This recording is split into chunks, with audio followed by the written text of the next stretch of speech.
Vladimir Poutine qui ce soir défie en quelque sorte les Américains en particulier.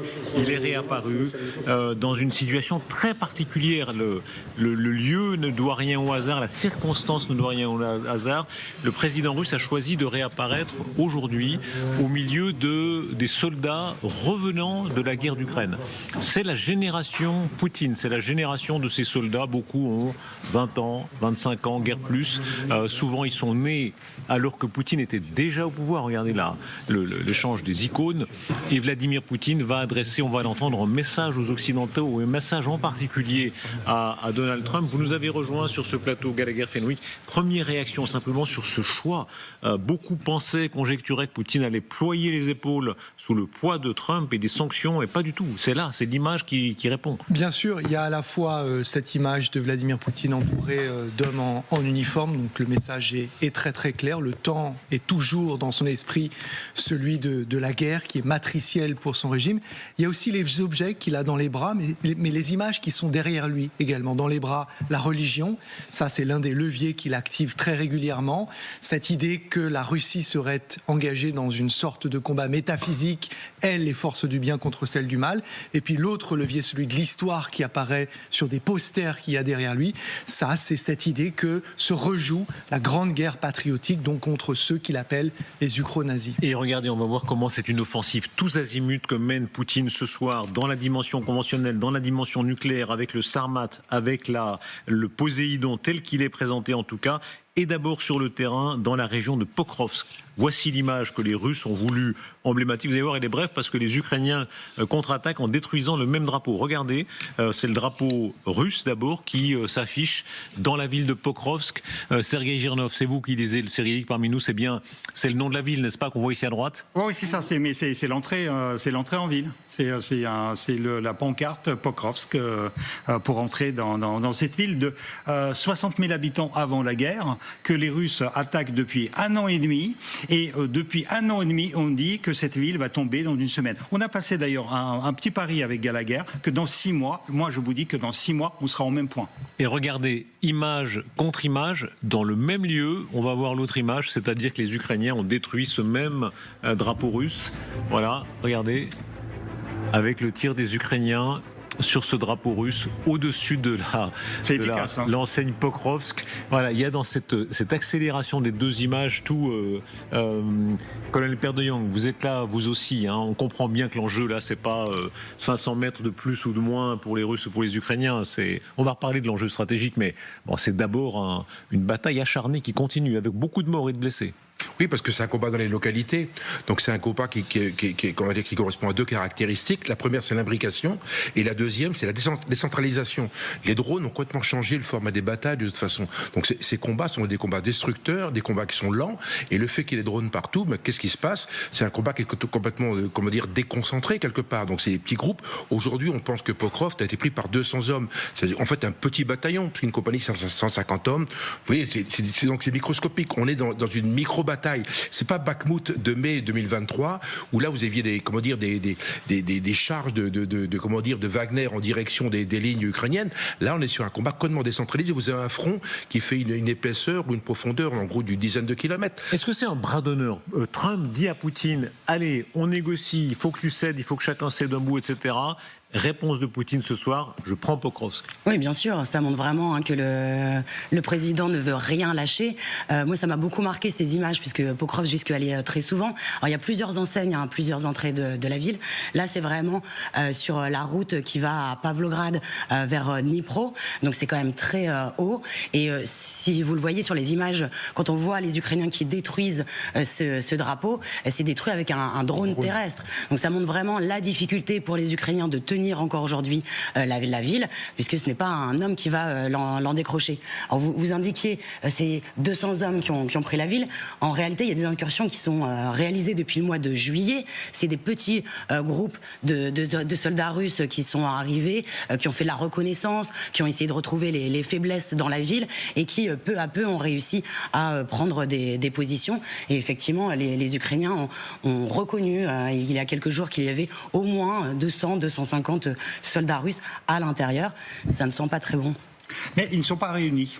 Et donc, aujourd'hui, Poutine a fait une proposition qui a étonné tout le monde. Il a dit, je vous propose d'inviter la presse internationale dans la ville de Pokrovsk et donc de cesser le feu dans cette ville.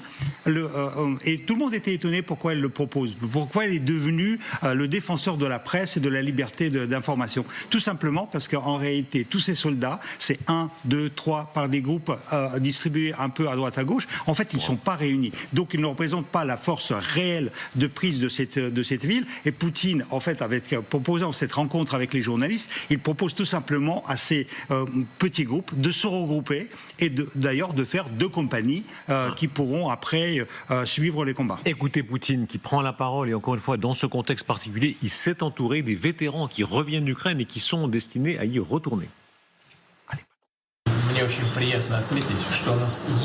Je suis heureux que vos camarades combattants sur tous les fronts avancent et agissent activement à 2 endroits.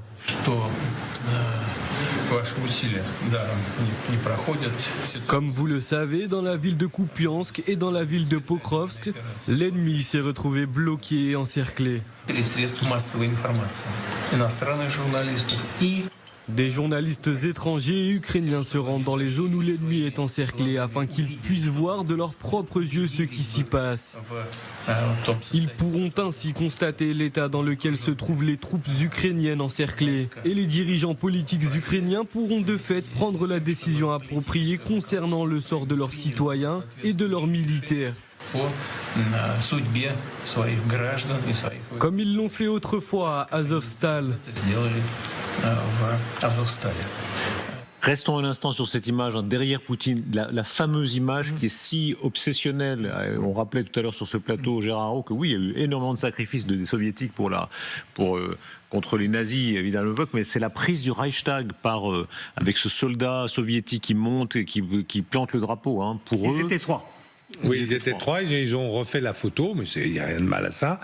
Effectivement, c'est la brillante contre-offensive, mais qui a tué beaucoup d'hommes, qui se fait à partir de Stalingrad, c'est-à-dire à partir de janvier 1943, de la victoire de Stalingrad, un encerclement réalisé par Zhukov, assez brillant, en passant par le sud, comme ça, et avec l'entêtement d'Hitler de laisser les troupes allemandes à Stalingrad. Mais ce qui est intéressant, c'est que entre janvier 1943, la victoire de Stalingrad, et mai 1945, vous avez 2 ans et 4 mois, si vous voulez. Cette image dit tout. Poutine, au bout de 3 ans et demi, il n'est pas arrivé à prendre beaucoup. Il n'est pas arrivé à prendre Kiev, ni Kharkiv, ni Odessa.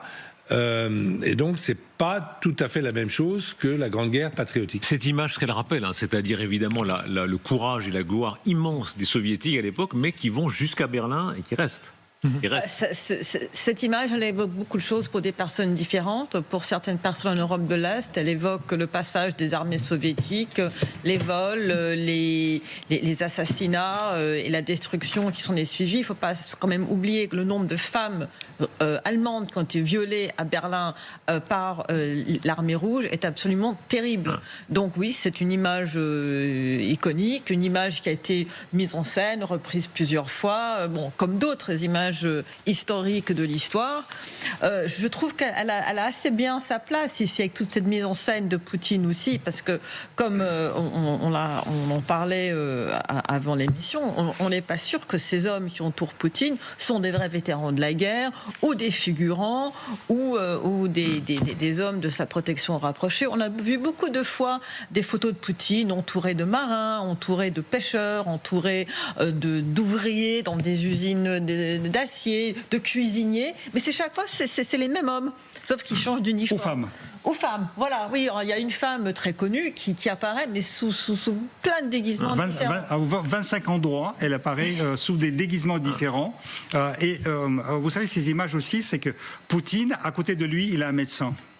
Franchement, ça m'a fait penser, il est dans un hôpital psychiatrique et il nous fait un discours quasiment délirant depuis un hôpital avec un médecin à côté. Mais sur le drapeau, vous savez, il y avait 3 personnes. Il y avait un Russe, un Géorgien et un Ukrainien qui ont montré ce drapeau. Et d'ailleurs, vous voyez, c'est écrit ZA avec les lettres latines, Rodinu. Et donc, en fait, pour les soviétiques qui ont combattu les nazis, écrire avec les lettres latines ZA, c'est une offense suprême. Et pourtant, cette histoire d'opération spéciale, ils utilisent les lettres Z, V et O latines pour, en quelque sorte, ils l'ont introduit en fait dans l'alphabet cyrillique. Et vous rappelez les paradoxes, évidemment, c'est-à-dire que toute cette immense gloire soviétique, c'était les gloires et l'atrocité commises par les Russes et par les Ukrainiens, parce qu'à l'époque, ils étaient dans le même bateau, évidemment, pour le meilleur et pour le pire. Regardez ce que disait tout à l'heure. Il y a aussi beaucoup d'atrocités commises par les Ukrainiens pro-nazis, notamment dans les camps de concentration. Parce qu'il y avait l'armée de Vlasov aussi. Dans la Shoah par balle, il n'y avait pas que des Allemands qui tiraient sur les Juifs. Regardez, écoutez et ce soir aussi. Sur notre antenne, Jean-Noël Barrot, le ministre des Affaires étrangères, qui dit Poutine veut sa revanche. Et il a cette formule sur Vladimir Poutine qui est en train de vouloir en découdre. Écoutez-le. Ce qui est clair, c'est que le niveau de la menace augmente. On l'a vu avec Vladimir Poutine qui réarme la Russie en consacrant une part très importante de son budget et même de sa richesse nationale à son effort militaire, qui a décidé il y a quelques mois d'une conscription militaire la plus importante depuis 14 ans et qui clairement souhaite en découdre. Alors, est-ce que c'est une génération Poutine? Quand on voit ces images des jeunes soldats, quand on voit... est-ce que c'est une génération Poutine qui est là, qui peut arriver, qui va tenter en tout cas d'avancer le plus possible? Exactement, avancer le plus possible. Et la question qui suit, c'est s'arrêter où dans son esprit? Parce qu'il y a quand même une certaine constance, un projet poutinien. Je disais tout à l'heure que la guerre, elle est matricielle chez lui. Et on a commenté, on a fait des références autour de cette prise du Reichstag, etc. Vous imaginez aujourd'hui quand vous êtes allemand et que vous voyez Vladimir Poutine tenir le discours qu'il vient de tenir à l'instant. Devant quelle image? Une image d'un Reichstag, qui est le vôtre, celui qu'il y a dans votre pays, avec une histoire très différente à l'époque. Mais aujourd'hui, Vladimir Poutine sait exactement où se trouve cette image qu'il y a derrière lui, au moment où, après l'échec patent des conversations, des négociations avec Donald Trump, avec l'éventualité d'un aussi fantoche puisse être le projet accord sur un cessez-le-feu de paix ou que sais-je, Vladimir Poutine envoie un message très très clair. On l'a pris une première fois, enfin en oubliant au passage effectivement les contributions des autres nations soviétiques. On pourra le refaire. On pourra le refaire. C'est à notre portée, précisément parce qu'aujourd'hui, il y a quoi derrière Vladimir Poutine? Ne serait-ce qu'en Ukraine, 1 million de morts, de blessés, de disparus, d'emprisonnés. À l'époque, pareillement, les soviétiques ont contribué des millions de morts.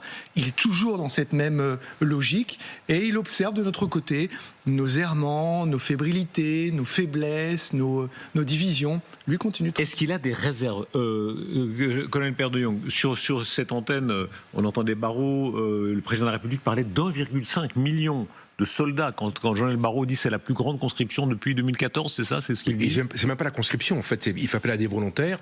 Il n'a pas engagé un processus, comment dire, de général de conscription. Donc en fait, il s'économise quelque part parce qu'il veut pas que son opinion publique se retourne contre lui. D'où d'ailleurs l'appel aux images. On voit qu'aujourd'hui on rentre dans le dur parce que ça fait comme 3 ans et demi de guerre, parce que 4 ans. Donc là, c'est l'heure des résultats. Il a des morts. Je veux dire, son économie n'est pas très brillante. Donc il fait appel à qui? Il fait appel aux images de Staline. Et Staline, c'est qui le personnage qui fait ça? Il s'appelle Roman Carmen. Roman Carmen, c'est le personnage qui crée ces images. C'est le même qui a filmé Dien Bien Phu au passage. Donc il fait appel à l'histoire. Le problème de Poutine, ce qu'il a aujourd'hui, c'est qu'il n'a pas Roman Carmen avec lui. Donc il est obligé de faire appel à, à un metteur en scène qui date des années 45. Il n'a pas ce personnage-là. Et ça lui manque. Parce qu'aujourd'hui, il est dans le dur. Et donc son opinion publique, elle va recevoir une image qui est l'image quand même de 45. C'est vrai que c'est porteur. Mais en même temps, elle est comme vraiment décalée. Et je veux dire que c'est une image d'histoire, c'est comme Napoléon, ça nous parle, mais en fin de temps, c'est pas réel. Donc je suis pas sûr que cette image soit aussi, percutante qu'il l'imagine. Simplement, il s'appuie là-dessus parce que c'est la seule image qu'il a à disposition. On voyait tout à l'heure les images que Jérôme Garraud a tournées en Russie, qui sont des reportages très forts sur cette jeune génération de Russes qui ont maintenant 25 ans, qui ont grandi dans ces cours, on apprend, qui ont une formation très nationaliste, très combattante. C'est une nouvelle génération, mais il ne faut pas exagérer non plus. Parce que vous savez, moi j'ai vécu en Union soviétique, j'étais pionnier, comme Somol, membre du parti.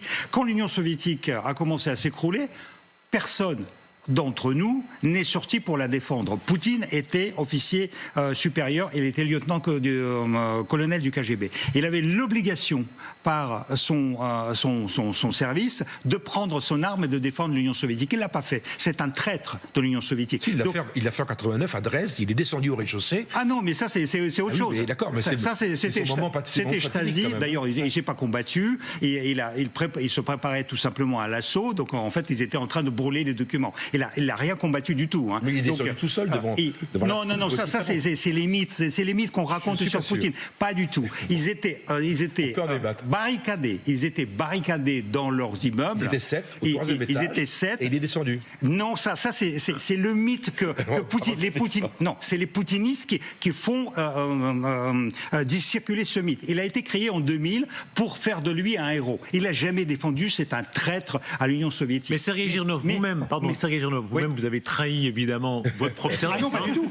Vous avez servi pour le KGB d'abord. Oui, bien évidemment. Mais qu'on comprenne bien votre point de vue. Vous-même, vous avez servi le KGB à l'époque. J'y étais à l'époque. Mais qu'on comprenne bien comment sur les parcours des Russes aujourd'hui. Vous avez servi le KGB à l'époque où il enfermait des opposants, y compris dans des hôpitaux psychiatriques. Hein, c'était quand même un régime odieux. Aujourd'hui, les jeunes Russes qui ont votre âge, est-ce qu'une partie d'entre eux sont nationalistes réellement, ou vous pensez que ça n'existe pas? Si. Il y a une petite partie qui sont nationalistes, qui croient dans tous les balivernes que Poutine raconte, mais pour la réalité. Au mois de septembre, il y a eu les élections régionales sur toute la Russie. Il y avait 46 000 places à prendre des élus. Poutine a dit que ces gens-là, ces jeunes qui ont servi dans l'armée, sont les nouveaux héros et la nouvelle élite. J'aimerais vos avis à tous là-dessus. Attendez, je finis juste un chiffre très important. Vous savez combien les gens ont voté? Ils ont voté pour 800 personnes sur 46 000. Ça veut dire 1,6% de tous les élus. Les gens, il y avait 3 fois plus de ces héros qui se sont présentés. Les gens n'ont pas voulu d'eux. Ils ont élu seulement 800 personnes. C'est pour vous dire que tout ça, c'est construit.